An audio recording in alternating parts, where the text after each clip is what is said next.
Bonsoir madame, bonsoir messieurs, chers amis, bonsoir. Merci de vous savoir là. Je suis content, nous sommes tous contents, mon équipe et moi, que vous soyez là au moment où cette édition pour cette semaine de l'heure de solution commence. Donc sur ma page Facebook, Apôtre Tate Samuel.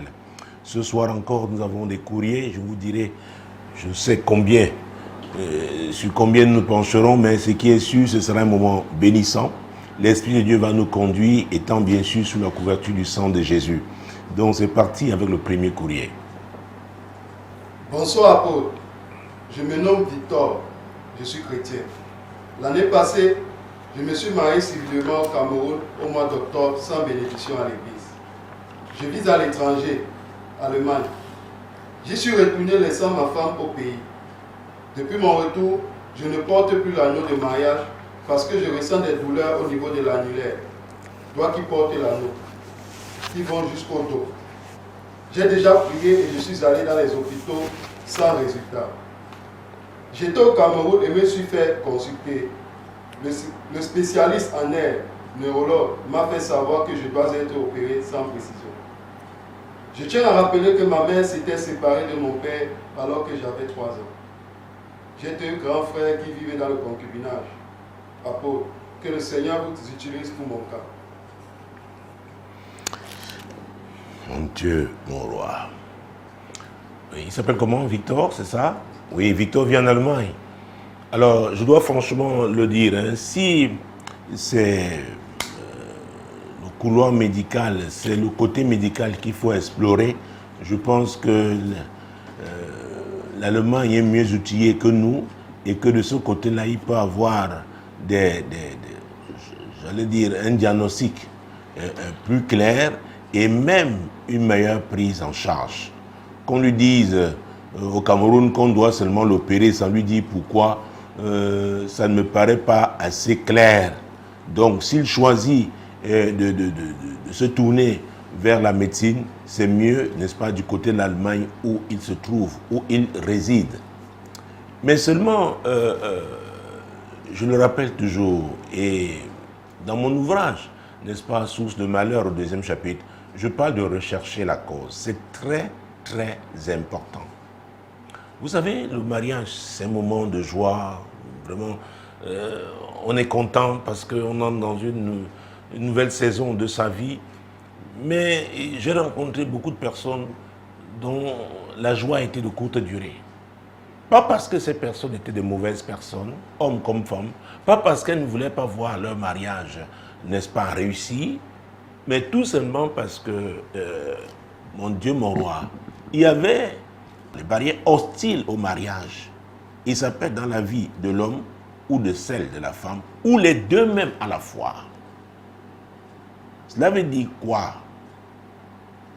Déjà, ces barrières sont des barrières démoniaques. Parce que le mariage vient de Dieu. Dieu a béni le mariage. Alors, le diable n'aime pas le mariage, parce que c'est là que la famille, c'est à partir de là que la famille se constitue.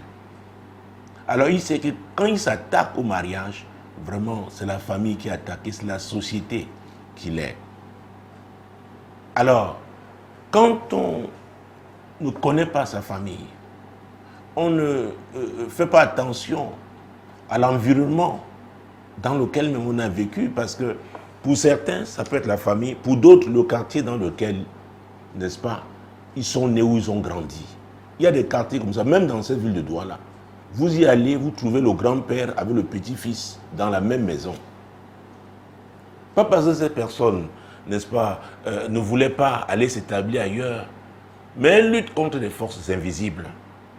Il y a comme des condamnations sur leur vie. Elles sont victimes, n'est-ce pas, de certaines alliances, des alliances diaboliques. Parce que Jésus l'a dit, et c'est dans Jean chapitre 10, verset 10 à sa partie A, le voleur ne vient que pour voler, égorger et détruire. Et le voleur, c'est qui? C'est le diable. Et c'est encore dans la Bible qu'on lit que Dieu dit que le père du mensonge s'appelle le diable. Vous savez comment il a commencé? La ruse, n'est-ce pas? Au travers du serpent, la séduction et le péché entré dans le monde. Et le péché a séparé l'homme de Dieu. C'est pourquoi ce que Jésus a fait, nous avons fêté Pâques, c'est quelque chose de très important. Il a donc payé le prix, n'est-ce pas, pour que nous soyons libres. Mais cette liberté, ne croyez pas qu'on doit être passif. Beaucoup croient seulement, oui, parce qu'ils sont allés à l'église à Pâques, ils sont allés à Noël, ou alors ils y vont même tous les dimanches. Ça ne suffit pas. Parce que le jour où vous décidez de suivre Jésus, vous devez déclarer la guerre au camp qui vous tenait en captivité. Il faut pouvoir véritablement, n'est-ce pas, vous tenir, parce que Jésus est toujours là à vos côtés. Être ferme, non seulement pour avoir la victoire, pour demeurer dans la victoire. Vous voyez, je suis en train d'aborder le côté spirituel, parce que quelque part dans son courrier, il nous a dit que ses parents se sont mariés et se sont séparés. Je ne sais pas, j'ai l'original du courrier ici. Alors, voilà. Et je tiens à rappeler que ma mère s'était séparée de mon père alors que j'avais 3 ans. Vous voyez ça? Donc, je ne sais pas si c'est lui. Non, ce n'est pas lui l'aîné. Lui, il a 2 grands frères qui sont au Cameroun, mais ils vivent en concubinage. Ils ne sont pas mariés. C'est pourquoi j'explore ce côté. Je parle de barrières hostiles au mariage. C'est très important. Parce que si vous n'êtes pas un prisonnier qui se marie, il n'est pas quelqu'un de libre. Au plan physique. Au plan physique. C'est le régisseur de prison qui décide si vous pouvez même aller à l'hôpital si vous êtes malade. Le médecin dit allez, ou l'infirmier, le régisseur dit bon, ok. Il peut dire non. Donc vous n'êtes pas libre quand vous êtes un captif, quand vous êtes un prisonnier. Et les prisons ne sont pas seulement physiques, elles sont beaucoup plus spirituelles. La plupart des personnes que vous voyez marcher dans la rue, parfois posent des actes indescriptibles, enfin, incompréhensibles. Ce n'est pas eux. Ils sont sous certaines influences, des influences des ténèbres. Le monde des ténèbres contrôle leur vie. Alors Victor s'est marié, et justement c'est après son mariage qu'il a donc le doigt qui porte l'anneau. C'est là où la douleur commence. Il ne pouvait plus, il supportait, il enlevait l'anneau. C'était devenu insupportable. Pourquoi seulement cette douleur a commencé quand il s'est marié? Je sais que vous pouvez être cartésien, expliquer comme vous voulez. Et je dois vous dire, si l'origine, la cause de son problème est spirituel, on va me l'opérer 10 fois, ça ne changera rien. Ça ne changera rien. J'ai vu des cas, c'est après la prière que les médecins ont fait le bon diagnostic. Je me souviens de cette femme qui avait une grossesse qui avait duré plus de 22 mois. Mon Dieu, quelque chose de terrible. Je ne vais pas entrer dans les détails, on va la reconnaître. Une de ses collègues l'avait introduite à l'époque. Mon Dieu, son histoire, je n'ai jamais entendu une histoire. Ça fait très longtemps maintenant, 14-15 ans. Il y a eu une première séance de prière. La femme revient. Encore, mon Dieu, est-ce qu'il faut prier pour la même chose 2 fois? C'est vrai, Jésus a fait 2 fois. Mais elle revient parce que la grossesse a été toujours là. Elle avait déjà pris 2 fois des congés de maternité. Elle est allée, elle ne sait pas, elle n'a pas pu accoucher.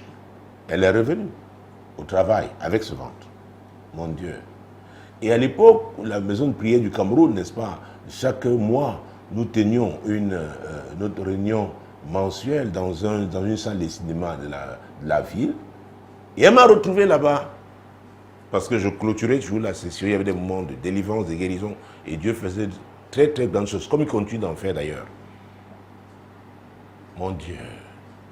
Je crois que c'était la 3e séance de prière.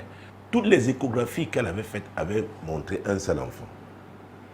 Après la 3e session de prière, 22 mois de grossesse, elle trouve, c'est là où elle trouve, le médecin trouve qu'il y a un 2e. Donc c'est une grossesse jumellaire. Donc, mon Dieu. Et il y avait un Européen qui était venu ici pour une mission, un médecin. Il avait dit qu'il va l'opérer avant qu'il ne parte. Ça avait été programmé. Je lui ai dit, madame, dites à ce type, je dois être au bloc. Mais cette histoire n'est pas naturelle. À la dernière minute, cet Européen a dit non, qu'il ne veut pas mal terminer son séjour. La femme est restée. Elle est revenue pour une autre séance de prière. Mon Dieu, vous savez, il y a un genre de personne, vous êtes même fatigué, la personne, mais la personne vous suit. Elle dit, pasteur, votre Dieu va résoudre mon problème. On a prié. Et je crois 2 jours après, ou le lendemain, elle est allée son frère aîné. Et comme Dieu sait faire les choses, cette nuit-là, elle a les douleurs, l'enfantement. Et leur voisin, dans son voisinage, le voisin de son frère, il y avait un gynécologue qui était arrivé, qui était venu passer, n'est-ce pas, ses vacances là-bas. On l'appelle, dit, oh non, elle est en train de coucher, allons-y. Lui me l'a accompagné.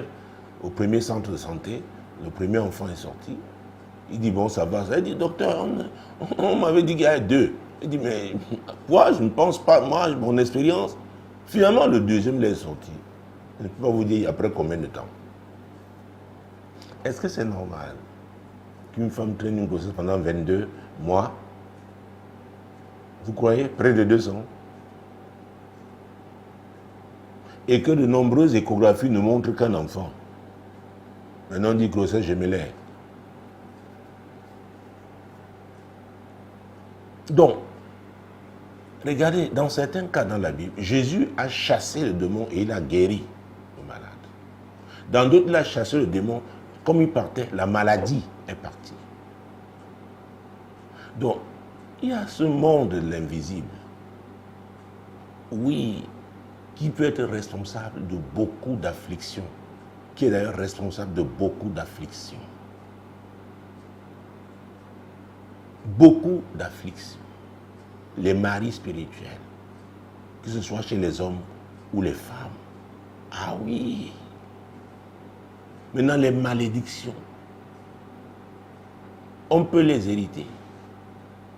Oui, parce qu'on n'hérite pas seulement de l'actif, hein. On hérite aussi du passif.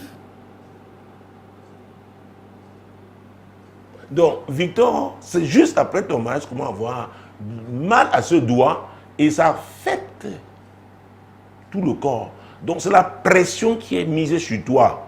Et tu as eu la sensation de soulagement quand tu as enlevé ton anneau.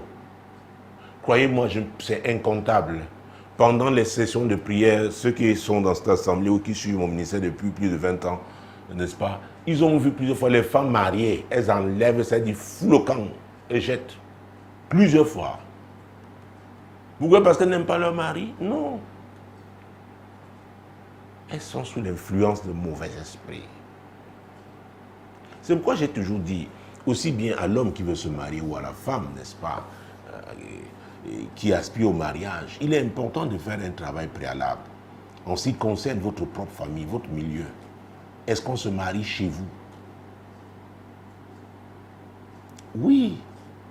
Et si on se marie, est-ce qu'on est heureux en mariage? Parce qu'il y a des familles où on se marie, mais tout le monde est malheureux. Tout le monde. Tout le monde. Il y a des familles, ce sont les hommes qui se marient, les femmes ne se marient pas. Il y en a, ce sont les femmes qui peuvent se marier, les hommes ne se marient pas. C'est important de faire, n'est-ce pas, ce travail. Et c'est ce que j'appelle dans mon livre Terre, Terre, Terre. Je parle de cartographie spirituelle. Parce que, je l'ai dit dans cet ouvrage, quel que soit le lieu où vous êtes sur cette terre, votre affliction, notamment au plan spirituel, est attachée, n'est-ce pas, à un lieu. Et je parle de 4 types de terres.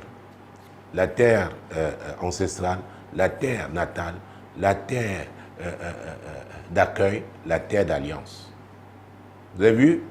Plus haut, j'ai dit qu'il y avait des quartiers où les gens ne se marient pas. Parce qu'il y a un type d'esprit, il y a un homme fort au plan spirituel qui contrôle tous ces gens-là. Ils ne se marient pas. Tout comme il y a des quartiers où, vous voyez, les jeunes gens sont des alcooliques. Vous voyez des quartiers où la débauche, n'est-ce pas, est rampante. Donc, il est important de prendre toujours un moment pour non seulement s'examiner, s'interroger sur son entourage, sur ses origines. Donc, Victor nous dit, ses parents sont séparés lorsqu'il avait 3 ans. Ses frères, 2 frères nés au Cameroun, ne sont pas mariés, ils vivent en concubinage. Et croyez-moi, et ça c'est l'expérience du terrain, j'ai rencontré des gens qui me disent, oh, parce que nous nous connaissons déjà bien, nous avons fait 15 ans de vie ensemble, nous avons 3 enfants, nous voulons justement faire une formalité. Et j'ai pris la peine Et croyez-moi, dans 75% des cas, ça s'est produit. J'ai pris la peine de rappeler à ces gens, ce n'est pas parce que vous étiez déjà ensemble, vous étiez dans le péché. Hein. Maintenant que vous voulez mettre l'ordre dans votre vie, sachez que le diable va vous attaquer. Croyez-moi, dans 75% des cas, ça s'est produit après le mariage. Parfois, la femme qui se plaignait que oui, on lui a jamais mis la bague au doigt, c'est elle qui commence à tout gâter. La même femme, ce n'est pas elle. Elle est sous l'emprise d'un mauvais esprit. L'homme qui tenait à devenir l'époux de cette femme, c'est lui maintenant qui devient violent, c'est lui qui devient couche tard, il rentre tard à la maison, il est bizarre. Pourquoi? Ils sont mis sur les rails de Dieu. Tout ce que le diable fait, et je peux vous dire, le diable peut vous donner beaucoup de choses, c'est-à-dire que ne pas s'opposer à beaucoup de choses dans votre vie, notamment au plan matériel et financier, s'il sait qu'à la fin, n'est-ce pas, vous irez en enfer. Parce que c'est son objectif. Détourner le maximum de personnes pour que ces personnes, n'est-ce pas, ne vivent pas la vie que Dieu a prévue pour elles, mais que ces personnes accomplissent son agenda. Et le diable a beaucoup d'agents qui sont à son service. Il y en a dans nos familles, il y en a dans notre voisinage, au quartier, en milieu professionnel. Il y en a une qui infiltre l'église. Donc Victor, je peux comprendre que c'est douloureux. Tu t'es marié, tu t'attendais, bon, peut-être tu allais te préparer là, peut-être tu es même en train de le faire pour le regroupement familial, mais voilà ce que tu vis. Il y a une cause. Et c'est quoi dans 2 Samuel 21, verset 1, je prends souvent ce passage biblique pour soutenir le fait qu'il est important de rechercher la cause. Alors, je parle de 2 Samuel, chapitre 21, verset 1. Du temps de David, il y eut une famine qui dura 3 ans. David chercha la face de l'Éternel, et l'Éternel dit, c'est à cause de Saül et de sa maison sanguinaire, c'est parce qu'il a fait périr les Gabaonites. Le roi appela les Gabaonites pour leur parler. Voilà. C'est à cause de Saül. Voilà la cause. Et dans Jérémie 33,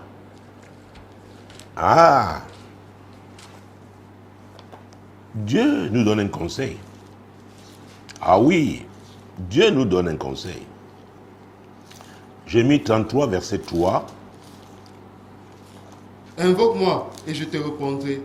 Je t'annoncerai de grandes choses, des choses cachées que tu ne connais pas. Des choses cachées que tu ne connais pas. Des choses qui te font souffrir. Tu as beau faire des efforts, mais tu es toujours frustré. Tu es dans une spirale d'échecs. Il y a des choses que tu ne connais pas, elles sont cachées. Elles ont été faites même pour certaines avant que tu ne sois né. Invoque-moi. Invoque-moi.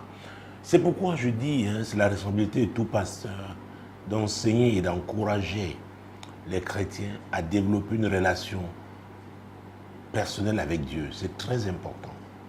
Ah oui, beaucoup connaissent leur pasteur, mais ne veulent pas connaître leur Seigneur. C'est très important. Se rapprocher chaque jour davantage du Seigneur.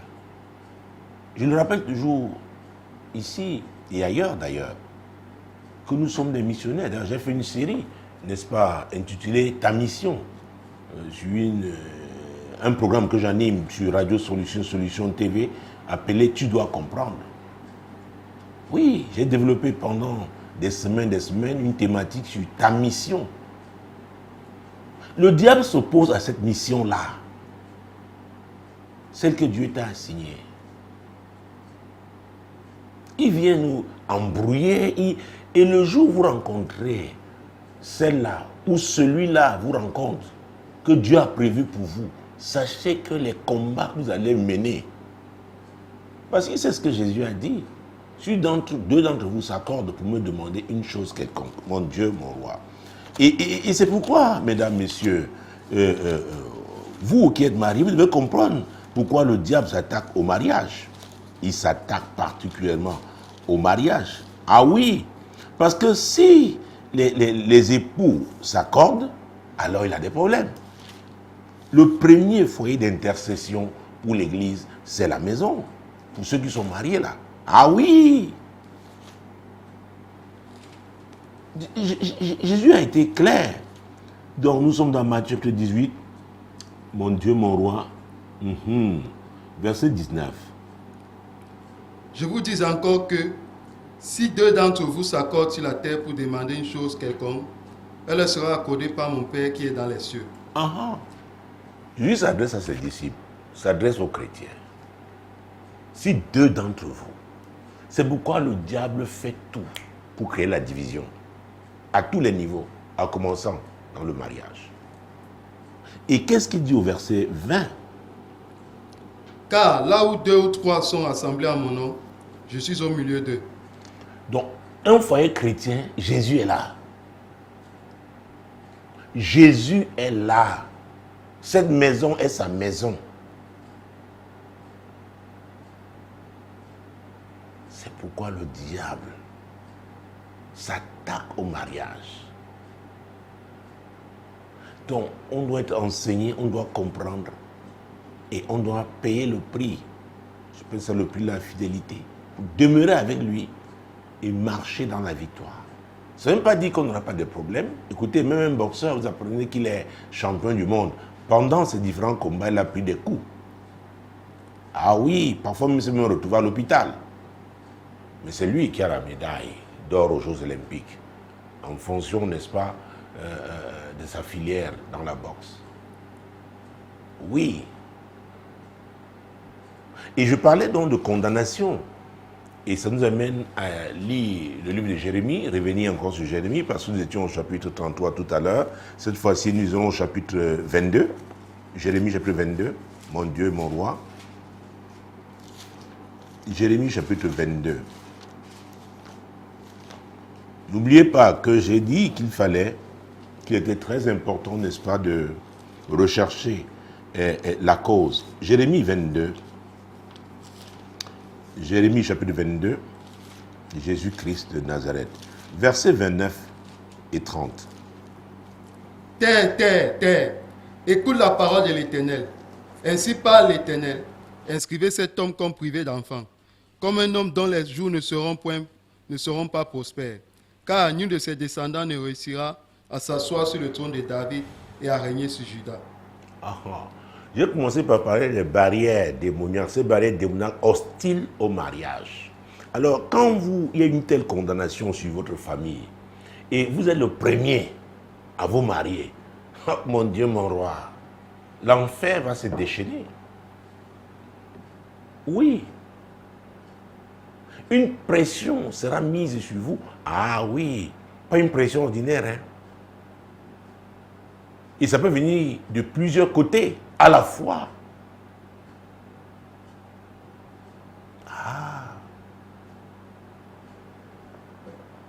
J'ai rencontré des gens qui sont devenus très amers après leur mariage. Ils disent, oh, c'est pas ce mariage qui me cause des problèmes.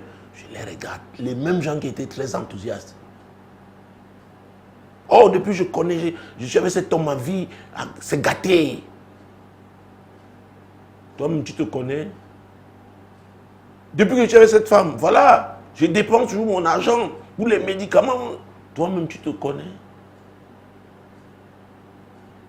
Peut-être la source vient de toi, de ton côté.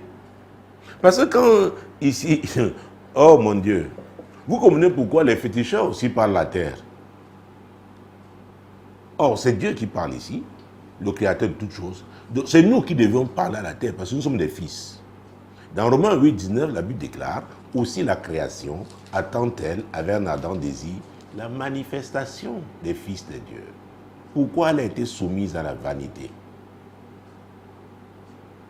Donc ce que Jésus a fait à la croix du Calvaire, là, nous libérer, là, c'est toute la création. D'ailleurs, Colossiens 1, 20 dit que par son sang, il a voulu, verset 19, que toute la plénitude habita en lui, en qui? Jésus. Et que par son sang, toute la création soit réconciliée au Père. Jésus l'a fait, mais nous devons matérialiser ça. Mais comment pouvons-nous le faire si nous-mêmes ne sommes pas libres? Donc, Victor, je ne sais pas si véritablement tu as déjà donné ta vie à Jésus, parce que tu as dit après même ton mariage, bon, tu n'es pas allé vers Dieu avec ce mariage. Donc, je ne sais pas si tu es chrétien ou pas. Là n'est même pas le... Maintenant, qu'est-ce que tu dois faire? Jésus a dit dans Matthieu 11, 28, 29. C'est très important. Matthieu 11, 28 et 29. Parce que, vous savez, le plus souvent, le diable met donc cette pression, n'est-ce pas, et nous maintient sous pression pour que nous puissions même, au cas échéant, si on est faible, si sa foi faiblit, qu'on puisse, n'est-ce pas, nous tourner vers un de ses agents. J'ai vu des gens qui, au départ, étaient à l'église, après ils sont retrouvés chez les féticheurs. Parce qu'on leur a fait quoi qu'en faisant des scarifications, ça va aller. Mais tous ceux-là sont revenus après parce que ça allait de mal en pis. Ah oui, c'est la séduction. On dit non, mon frère, comme tu as essayé la prière, non, viens, je connais quelqu'un quelque part. Oh, vraiment. Il est dans telle forêt, vraiment, il est puissant. Sa puissance, elle vient d'où? J'espère qu'entre-temps, tu n'es pas allé chez un féticheur, Victor. J'espère. J'espère. Parce que parfois, on est solide, on veut tenir. Ce sont les membres de la famille ou la belle famille qui disent non, ne reste pas comme ça. Allons chercher. Et je connais des gens qui cherchent depuis plus de 40 ans. Dans ces villes de Douala. Depuis plus de 40 ans. Ils sont toujours les féticheurs. Ils en découvrent toujours. Et leur vie n'a jamais changé. Il y a des familles, on ne fait rien sans aller consulter un devin. Écoutez, si on ne réussissait pas les devins, ce serait trop facile. Tout le monde irait chez les devins. Mais tout le monde peut réussir avec Jésus, seulement si il suit le modèle de Christ. C'est là le problème. C'est tout. Donc là, nous venons de lire Matthieu chapitre 11, verset 28-29. Venez à moi, vous tous qui êtes fatigués et chargés, je vais vous donner du repos. C'est Jésus qui parle. Quelque part, verset 29, il dit, recevez mes instructions. Ah oui, vous voyez même dans le pilotage, on parle des instructeurs. Vous ne pas discuter là-bas. Ce sont des instructeurs. Vous suivez. C'est ce que Jésus dit. Mais beaucoup veulent être libres en Jésus. C'est vrai que le Saint-Esprit est un esprit de liberté, mais ce n'est pas un esprit de libertinage. Cette liberté est encadrée par la parole de Dieu. C'est pourquoi beaucoup commencent et ne continuent plus. Parce qu'ils veulent être avec Jésus et vivre selon le modèle de ce monde. Ce n'est pas possible. Il a dit qu'on ne peut pas avoir 2 maîtres à la fois. On ne peut pas. Oh, j'ai trop prié, j'ai trop prié. Avant, on dit que tu as trop prié, ta vie a changé. Est-ce que Jésus a changé ta vie? Tu as laissé la parole de Dieu changer ta vie. Beaucoup se tournent vers Jésus comme ils le feraient avec un féticheur. C'est dit, dans 6 mois, ça va changer. Il a dit, mon Dieu, je vous donnerai du repos. C'est ce qu'il a dit.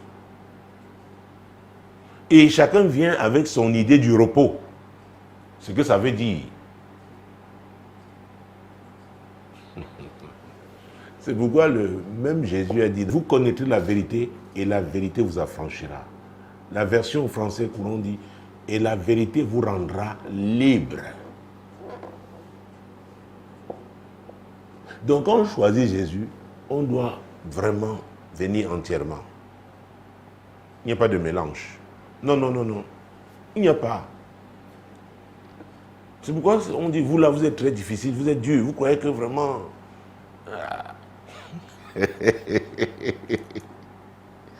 Donc, renverser une barrière hostile, notamment barrière hostile au mariage, oh mon Dieu, tous les esprits qui étaient derrière, qui tenaient cette barrière-là vont mon Dieu, se jeter contre vous.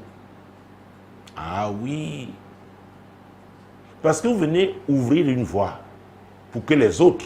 Alors quand vous ouvrez cette porte, vous devez la maintenir ouverte. Si vous la maintenez ouverte là, il faut la puissance de Dieu. Il faut Jésus en vous. Quand dit Jésus en vous, sa parole en vous, vous continuez de la proclamer. Vous demeurez fidèle parce qu'il y a une force qui veut refermer la porte. Même vous, vous tenez. Les gens ne comprennent pas. C'est pourquoi les premières personnes à être sauvées dans une famille payent le prix. Un prix lourd.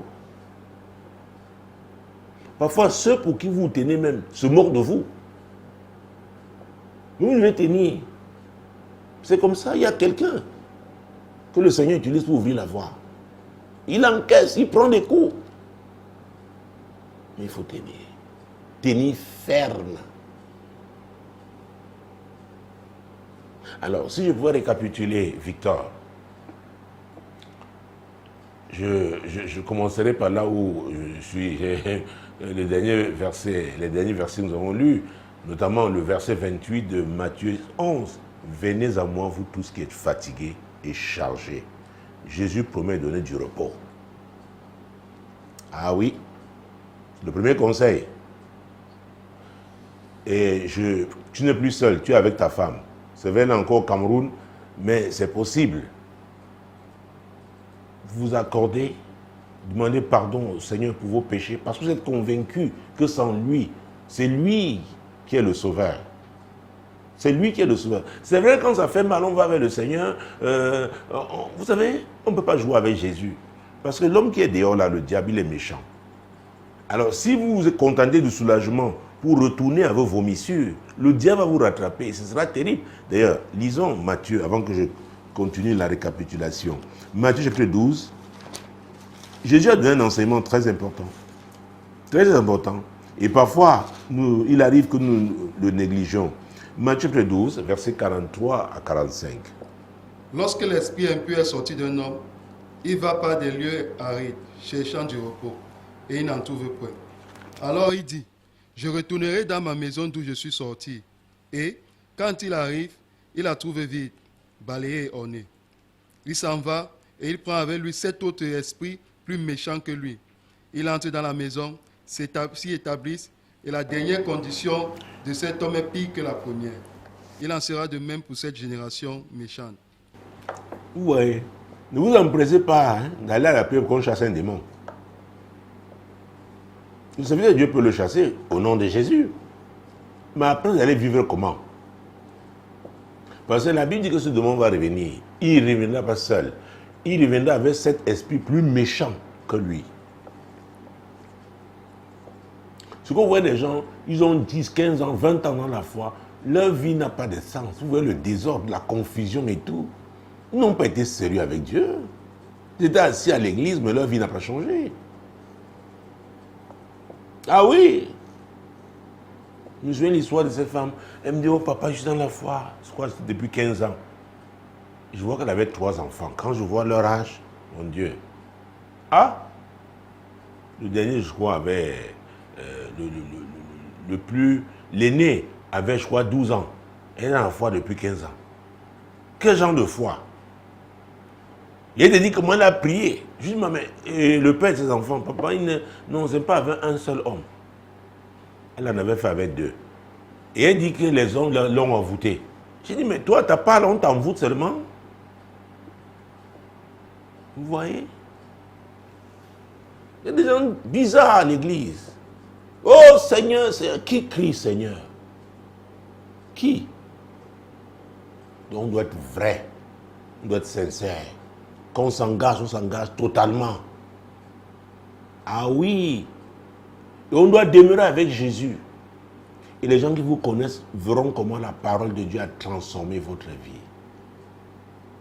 Je vais vous dire, même si on ne prie pas pour vous, pendant que cette transformation est en train de s'opérer, les démons là vous quittent. Il y en a qui étaient agrippés à vous à cause de la sale manière de vivre.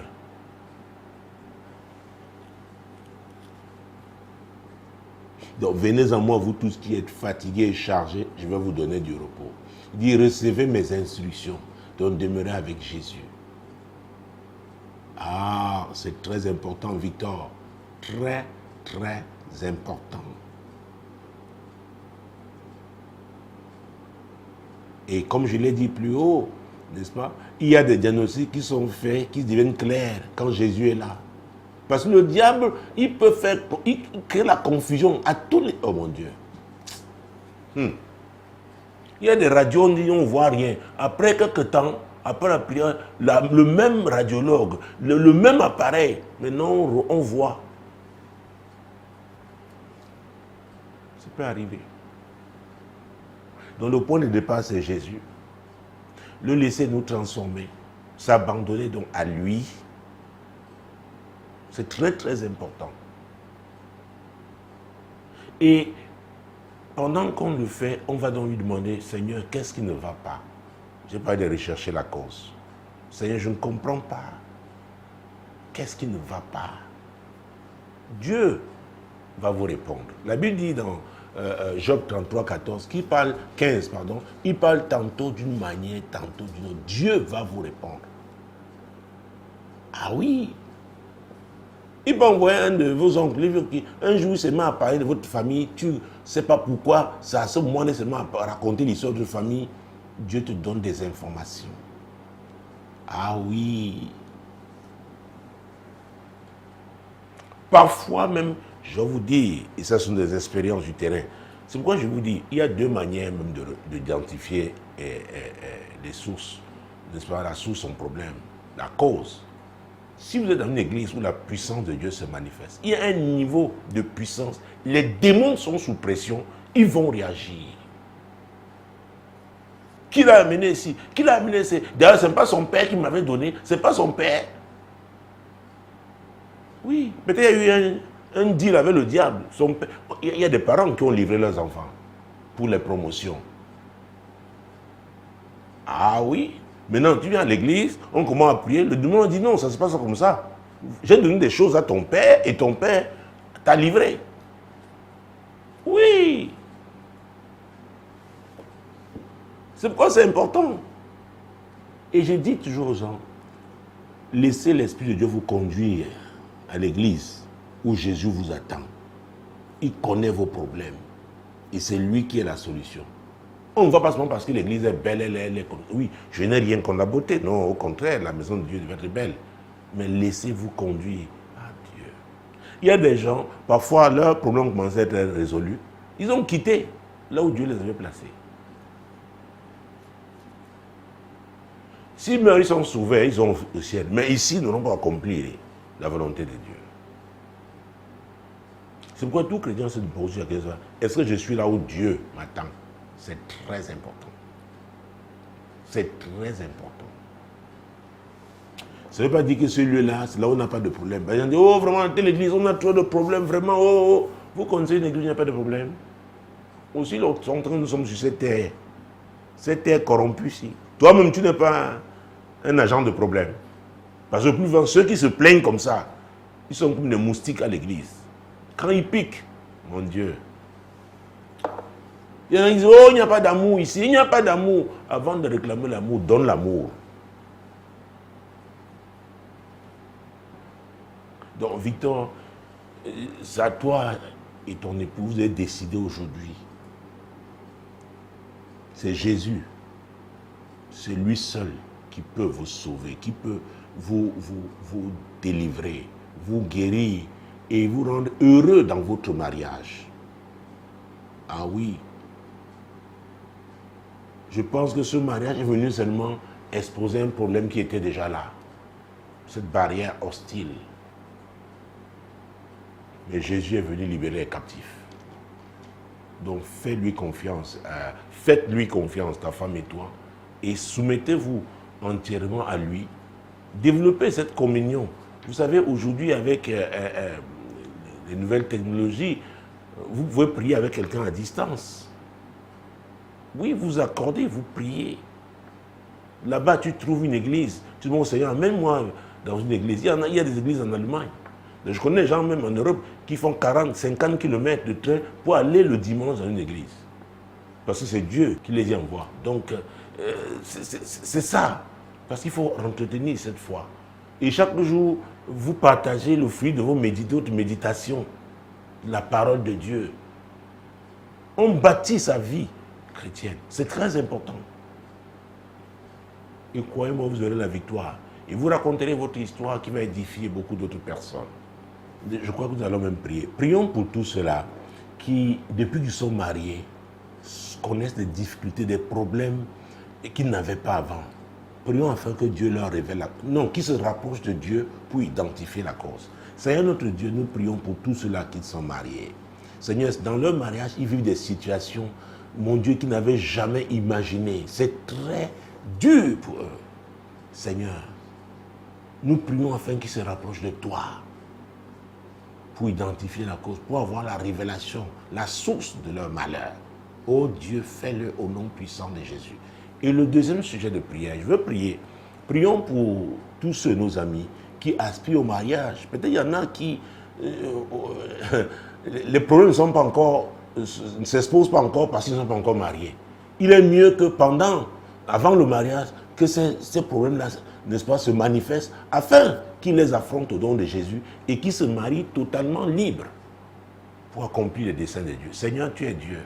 Tu connais tous ceux de mes amis, dans le cadre de cette émission là de solution, aspirent au mariage. Seigneur, s'il y en a qui sont sous des condamnations, Seigneur, contre le mariage, qui ont des problèmes, des barrières, qui font face aux barrières aussi du mariage. Seigneur, expose ces barrières-là, expose ces condamnations et qu'ils se tournent vers toi pour obtenir leur délivrance au nom de Jésus.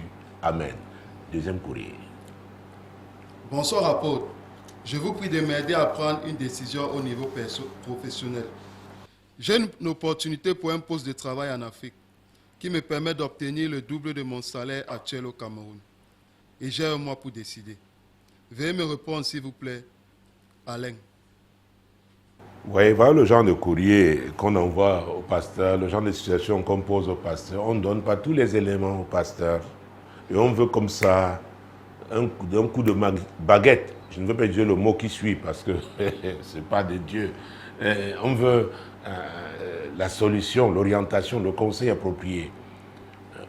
Déjà, il s'appelle comment? Alain. Alain, tu ne nous as pas donné ton âge. Pourquoi je ne pas ton âge? Il y a un âge, en fonction de son âge, il y a un genre de risque qu'on prend et il y a un genre de risque qu'on ne prend pas. Deux, tu ne nous as pas dit si tu es marié ou pas. Parce qu'on a vu des foyers se gâter, des mariages se gâter parce que le mari est au nord, la femme est au sud. Ça peut être au nord de l'Europe, au sud de l'Afrique, je ne sais pas, à l'est du Cameroun et à l'ouest du Cameroun. Bref, ne sont pas ensemble. Et après, ça s'est gâté. Donc, tu vois, c'est très compliqué, c'est difficile de te dire comme ça, voilà, je sais que tu as présenté un avantage, tu vas avoir le double de ton salaire. Ah, ah. Je sais, c'est ça, ça t'excite, c'est ça le double. Si tu avais été là, je t'aurais demandé même si tu as déjà voyagé un jour à l'étranger. Parce que parfois aussi, les gens aussi, ils croient que l'étranger, c'est le paradis. Vous savez qu'il y a la mode aujourd'hui, il y a un pays, dans ce monde, tout le monde veut. Les gens se battent tellement maintenant, il y a tout type de programmes pour l'immigration. Mais je dois vous dire, à vrai dire, sincèrement, que si vous n'êtes pas là où Dieu vous attend, vous serez malheureux. Je vous dis la vérité. Et j'en ai rencontré en Europe, en Amérique du Nord. Mon Dieu, mon roi. Oui. Quand ils allaient, ils rêvaient, ils étaient... Mais, à vrai dire, vous ne voyez pas le bonheur. Vous ne voyez pas la joie de vivre. C'est pourquoi je continue de dire, n'est-ce pas, que les pasteurs, de façon générale, devraient enseigner, encourager, n'est-ce pas, les chrétiens à identifier la volonté de Dieu pour leur vie. Vous savez, dans Isaïe 53, mon Dieu, mon roi, Isaïe chapitre 53, l'apôtre Pierre est venu sur ce même sujet, enfin, a fait une déclaration similaire, et c'est très intéressant parce que c'est après, n'est-ce pas, que l'Église est née. Donc, dans Isaïe 53, c'est le prophète Isaïe qui parle. On prend juste la première partie, 53, verset 6. Verset 6, on prend la première partie. Nous étions tous errants comme des brebis. Oui, continue, oui. Chacun suivait sa propre voie et l'Éternel a fait retomber sur lui l'iniquité de nous tous. Ah ah. Chacun suivait sa propre voie. Chacun faisait ce qui lui plaisait. La Bible, dans le livre des Juges, dit au moins 3 fois qu'en ce temps-là, il n'y avait pas de roi en Israël. Chacun faisait ce qu'il voulait. C'est dans la Bible. Errer, ça allait, ça et là. Alors, s'il y a une autre question, j'allais te poser. Et je te la poserai. Là maintenant. Est-ce que dans ta famille, les hommes vraiment connaissent la réussite professionnelle? Parce que j'ai rencontré des familles, tous bardés de diplômes, de gros diplômes, de grands diplômes, ont même travaillé, mais ont très mal fini. N'oubliez pas ce qu'Ecclésiaste, Dieu dit dans Ecclésiaste chapitre 7, verset 8 à sa partie A. Mieux vaut la fin d'une chose que son commencement. Alain.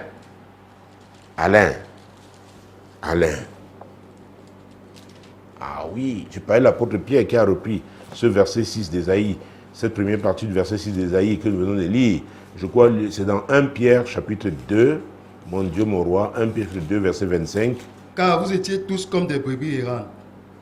Mais maintenant vous êtes retournés vers le pasteur et le gardien de vos âmes. Ah, oui, l'apôtre Pierre parle ici des brebis errantes qui n'ont pas de berger. Un pasteur est un berger. Alors, si je te cite, ou alors je fais lire maintenant Matthieu 6, 33, tu vas dire que je suis en train d'évangéliser. Alain, Matthieu chapitre 6, verset 33, qu'est-ce que Jésus a dit dans ce verset 33? Cherchez premièrement le royaume et la justice de Dieu, et toutes ces choses vous seront données par-dessus. Oui. Ce passage parle de priorité.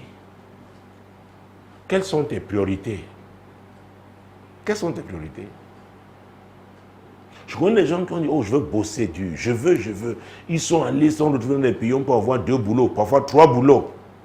Se sont battus. Certains m'ont pu construire au pays, mais après une vie lamentable. Il faut faire très attention avec nos projets. Parfois, on fait des choses pour impressionner d'autres personnes. Ah oui! On dit, j'ai des amis qui travaillent à l'étranger, moi aussi j'ai l'opportunité de travailler aussi à l'étranger, donc maintenant, je m'en vais, d'ailleurs on double mon salaire. Hey! Oui. Le motif, c'est l'argent seulement. J'ai vu dans ce pays, des gens qui sont partis d'une boîte, on a doublé le salaire à une autre, on a doublé, on a donné une voiture de service et tout, ça a duré 18 mois. Après, ils se sont retrouvés dans la rue et ça a été irréversible. Ah oui. Imagine-toi, peut-être tu travailles ici dans notre société d'électricité, n'est-ce pas? Bon, et déjà, quand tu vois ce que tu gagnes en termes de factures, quittance d'électricité, tu ne payes pas l'eau. Ce n'est pas rien. Mets ça sur ton salaire, par exemple, actuel. Vous savez, j'ai parlé tout à l'heure de ruse et de séduction pour parler du diable. Ah oui.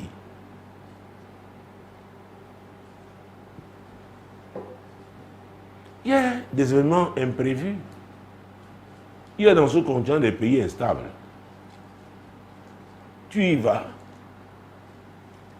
Et quelques temps après, ça se gâte. Tu fais quoi? Et nous vivons de façon générale dans un monde qui est comment? Instable. Personne ne peut dire ce qui va se passer demain. C'est pourquoi on doit rechercher, nous devons rechercher la volonté de Dieu. C'est très, très important.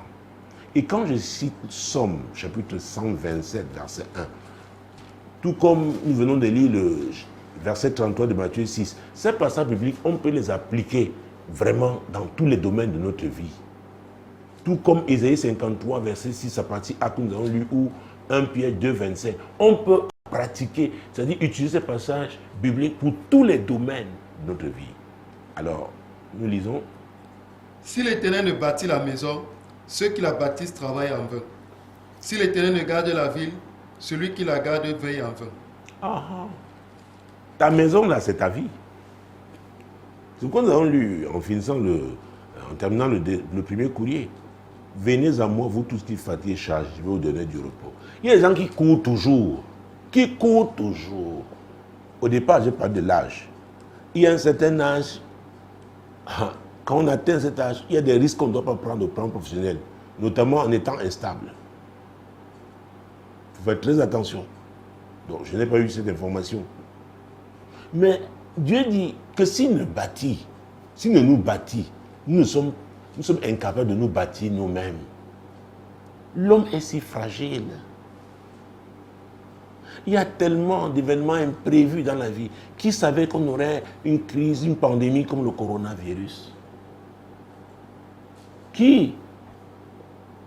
J'étais en Allemagne quand le confinement a commencé. Pour revenir au Cameroun, je suis passé par 3 pays parce qu'on avait annulé mon vol. Enfin, la compagnie avec laquelle j'étais arrivé. J'ai changé de vie en Allemagne. Je suis retrouvé au Maghreb. Au Maghreb, je suis retrouvé en Afrique de l'Ouest. Avant de me retrouver au Cameroun. Et vous avez vu comment ça secouait. Les gens ont déchiré l'argent. Les gens se mettaient à prier en plein carrefour. Oui.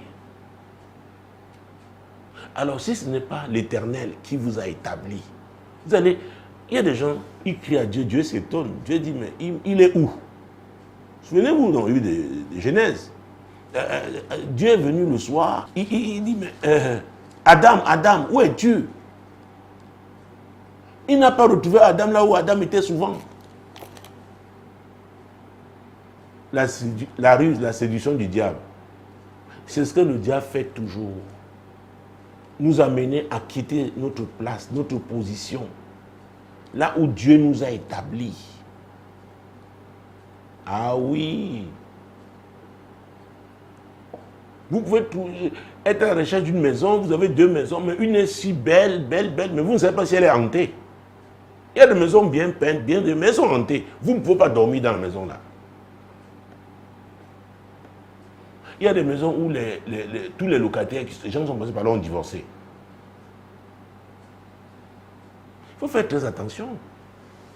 Dieu dit que s'il ne bâtit, il ne nous bâtit. Nous sommes censés être la maison de Dieu. Tous les chrétiens leur corps est le temple de Dieu. Et nous avons dit que nous étions errants. Donc, chacun doit cesser d'errer. En Jésus, on ne erre plus. On obtient la stabilité. Et on vit par la foi. Quand le moment difficile arrive, on comprend. On a été enseigné, préparé à affronter les épreuves. Alors, on les affronte et le Seigneur nous aide. Vous savez, ça m'arrive rarement visiter 2 retraités que j'aime beaucoup. Et vraiment, vous voyez la joie, la paix du Seigneur dans leur vie. Ils ont fait confiance à Dieu. Ils mènent une retraite paisible. Et je parlais avec le mari. Il me dit, oh mon frère et le Seigneur. Tu te souviens ce que tu m'avais raconté à l'époque? Il me dit, oui, mais j'avais fait confiance à Dieu. Oui, c'est ça. Mieux vaut la fin d'une chose que son commencement. Donc fais attention, Alain. Fais très attention. L'autre jour, nous avons lu Romains chapitre 12, verset 2. N'est-ce pas? L'apôtre Paul dit de ne pas se conformer à ce monde. C'est très important qu'on doit rechercher le renouvellement de l'intelligence. Mais il s'adresse aux chrétiens parce qu'il sait que leur intelligence est renouvelée par la parole de Dieu. Et il dit pour connaître quoi? La volonté de Dieu. Nous avons vu qu'il y a ce qui est bon, ce qui est agréable, ce qui est parfait. Et vous avez pris un exemple. Se marier, c'est une bonne chose. Oh bon, c'est agréable, n'est-ce pas, quand les 2 époux ont des salaires. Chacun a un salaire, c'est agréable. Mais est-ce que vous allez épouser tout homme chrétien qui vient vous voir parce que, bon, il est un salarié comme vous? Vous devez rechercher le plan parfait de Dieu. Parmi toutes ces personnes-là, qui est celui de Dieu? Peut-être c'est celui qui a un salaire, le plus petit salaire, même inférieur au vôtre. Mais c'est lui qui a la grâce de vous mener comme chef à bon port. Savez, lui, vous serez heureux. Parce que le mariage, ça parle plus de l'avenir. Mais les gens décident avec les données du présent. Ces données qui peuvent changer à tout moment. C'est pourquoi je parle toujours des visions. La vision, on voit l'avenir. La vision, c'est le domaine de l'esprit. Mais la vue, ce sont les yeux, le présent. Donc, présentement, tu vois ton salaire qui sera doublé. Mais que Dieu pense de ton avenir? Ah oui. Retourne à Jésus. Fais-lui confiance. Tu as encore un mois. Tu peux même ce soir donner ta vie à Jésus. Pendant cette émission, pendant que nous sommes en train de parler, tu dis, Seigneur, je reconnais. Je reconnais, Seigneur, que j'ai erré ça et là. Je n'étais pas avec toi. Peut-être j'allais à l'église. Mais maintenant, Seigneur, je regrette. Je te demande pardon pour mes péchés. Je m'engage à te suivre. Ah oui. Et tu dis, Seigneur, regarde. Est-ce que tu m'attends à ce poste? En tant qu'homme, il faut dire la vérité à Dieu. Je suis flatté par mon salaire qui est doublé. Vraiment, oui, mais Seigneur, est-ce que c'est ta volonté? Vous savez, nous avons lu plusieurs fois. Donc, Proverbe chapitre 8.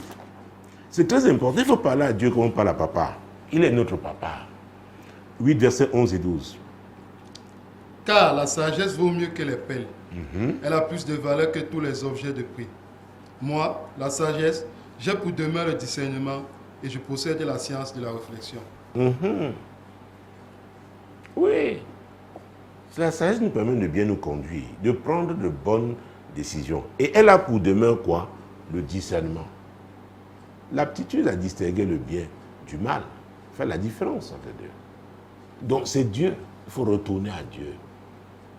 Et l'apôtre Paul nous a dit dans 1 Timothée 2, verset 5, qu'il n'y a qu'un seul médiateur entre Dieu et les hommes. C'est Jésus-Christ qui a été fait homme. Donc, retourne à Dieu, vers Jésus-Christ, si tu ne l'as pas encore fait. Et maintenant, demande à Dieu, recherche la volonté de Dieu. Je ne sais pas si en passant, je t'ai posé la question de savoir si les hommes réussissent professionnellement. Je ne sais plus, je pense très bien dans ta famille, parce que c'était un élément à ne pas oublier. Alors maintenant, tu dis, Seigneur, c'est ta volonté que je vais accomplir. Pourquoi? Parce que, mon Dieu, mon roi, notre travail contribue à l'accomplissement de la volonté de Dieu. Avec nous, le travail, c'est notre mission. Il y a une différence entre l'emploi et le travail. Ton travail est un ministère. C'est pourquoi tu dois te réjouir. Tu es content quand tu fais ce que Dieu t'a appelé à faire. Personne ne m'a forcé à être là ce soir. Je ne suis pas sûr que de moi-même j'aurais voulu venir, mais parce que j'aime ce que je fais. C'est un rendez-vous depuis plus de 20 ans maintenant. Avec, à l'époque, les auditeurs. C'était à la radio. Maintenant, c'est avec la télévision. À mercredi, ça passe à la radio et à la télé. Mais c'est avec vous, mes amis, sur Facebook. Et je le fais, je suis content, j'aime faire ça. Ça me produit une joie que l'argent ne peut pas me produire. C'est très important. Donc, c'est mon ministère. Je sers. Parce que Dieu nous a créés. Nous sommes là sur cette terre pour servir. Malheureusement, en Afrique, les gens se battent pour se servir. Nous devons servir. Et ce service vous procure la joie. La joie. La joie de Dieu. Et ça contribue à faire avancer le royaume de Dieu. Et c'est pourquoi nous lirons le dernier verset tiré de 1 Corinthiens, le dernier verset pour cette édition. 1 Corinthiens 10, verset 31. L'apôtre Paul dit quelque chose de très important.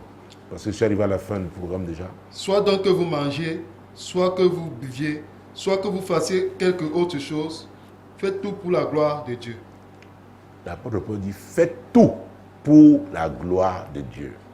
Dans le précédent courrier, le premier courrier, j'ai dit, nous avons lu Matthieu 6:33, cherchez d'abord le royaume et la justice de Dieu. Et toutes ces choses.